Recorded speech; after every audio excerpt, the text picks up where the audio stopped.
I started studying my undergraduate degree in social work I did through Charles Sturt University, and I worked for 15 years in the sector, mostly in domestic violence and sexual assault services and in some HIV/AIDS projects.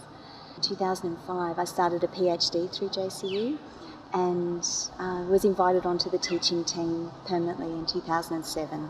So yes, I'm a lecturer in the Department of Social Work and Community Welfare here on the Cairns campus of JCU.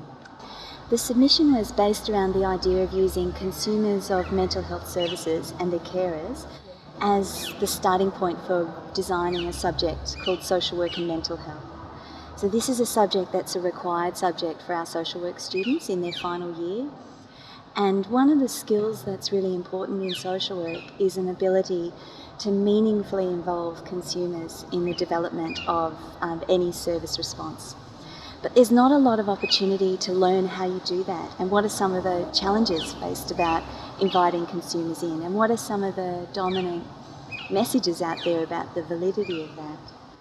So in this subject, I actually started with a panel of consumers and carers to talk about what they wanted from a newly graduated social worker. The subject itself was kind of developed from scratch with them.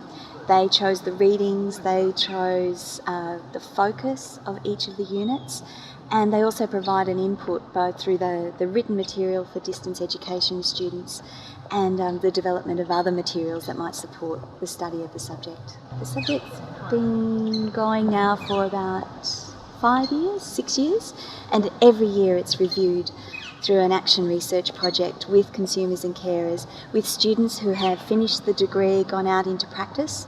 So they're able to give us their reflections on how useful it was once they actually went out into the field. And we also have managers and social workers from the sector providing information about the usefulness or otherwise of the material.